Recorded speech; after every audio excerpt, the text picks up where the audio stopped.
Hello everyone, তো সকলে কেমন আছো? আজকে ছোট্ট করে একটা ব্লগ শেয়ার করতে চলে এসেছি। আজকে প্রথমেই বলছি, দেখো দুজনে রেড রেড পরেছি, দারুণ লাগছে দুজনে রেড রেড পরে। যাই হোক, চলো আজকে একটু ঘুরতে বেরোচ্ছি, ঘুরতে নয় মানে একটু কাজেই যাচ্ছি। আমরা চলে যাচ্ছি এখন কামাখ্যাগুড়িতে। হঠাৎ করে প্ল্যানিং হলো, তো মেজদির যে ছেলে আছে ছোট বাবু, তার জন্য একটা ড্রেস কিনতে হবে, আর আমারও কিছু কাজ রয়েছে। তো আমরা সোজা চলে এলাম কামাখ্যাগুড়ি মার্কেটে। তো মার্কেটে আসার পর এই যে দোকানটার নাম আমি দেখিনি, যাই হোক এই দোকানে জামা কাপড় খুবই ভালো থাকে বাচ্চাদের। তো এখানেই চলে এলাম আমরা বাবুর ড্রেস নেওয়ার জন্য। দেখো প্রথম দেখাতেই একটা ড্রেস পছন্দ হয়ে গেছে, জ্যাকেট, নিচে প্যান্ট আছে, ভিতরে টি শার্ট রয়েছে।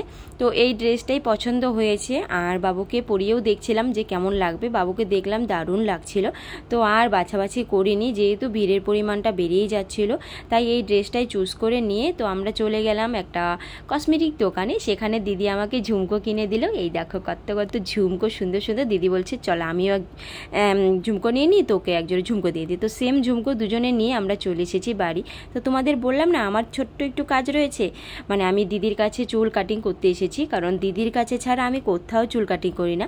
দিদি পার্লারের কোর্স কমপ্লিট করে রেখেছে, শুধু দোকানটা এখনও দেয়নি। তো এই যে আমার যখন চুল কাটা হচ্ছিল, মামের পাপা ওখানেই দাঁড়িয়েছিল, বলছে একটুকু চুল কেটে দেবে না, হালকা করে চুলটা ছেটে দাও, আর বেশি চুল কাটবে না, যেহেতু চুলটা এত লম্বা আছে। আর আমার কিন্তু চুলের গোছ একদমই কম, তাই ভাবছি একটু ছোট করলে ভালো হয়। কিন্তু মামের পাপা দেখো কাটতেই দিচ্ছিল না, পিছন থেকে দাঁড়িয়েছিল।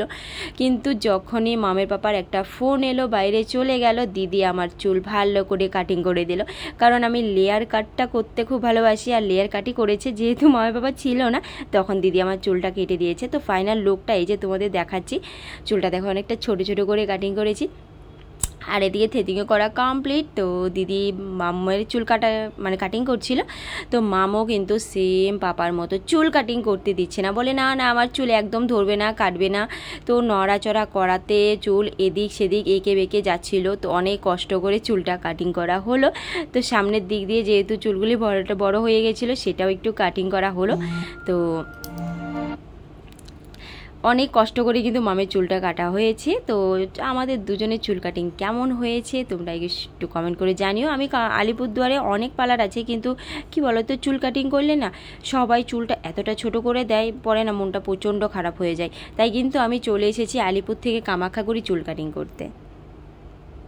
তো চুল কাটিং কমপ্লিট করে দিদির সঙ্গে গল্প আদি করে তারপরে মামকে খাইয়ে আমরা কিন্তু বেরিয়ে পড়লাম বাড়ির উদ্দেশ্যে, কারণ এখন বাজে 10:30। তো আমরা বেরিয়ে পড়ছি, তার কারণ ঘরে আগামীকাল অনেক কাজ রয়েছে, সকালবেলা উঠে বেরোতে পারবো না বলেই আমরা কিন্তু রাতেই বেরিয়ে পড়ছি বাড়ির উদ্দেশ্যে। তো পিছনে হাই রোড দিয়ে যাচ্ছিলাম, যেহেতু অনেক গাড়ি ছিল পিছনে। তো চলো একদম বাড়ি গিয়েই কথা হচ্ছে, সঙ্গে থাকো। তো চলো বন্ধুরা, এখন বাজে রাত 12টা, ফাইনালি পৌঁছে গেলাম। তো হাত মুখ ধুয়ে খাওয়া দাওয়া কমপ্লিট, এখন চলে এসেছি বিছানায়। আর মাম্মামের এই দেখো চুলটা কালকে শ্যাম্পু করবো, চুল কেটে ভালো লাগছে।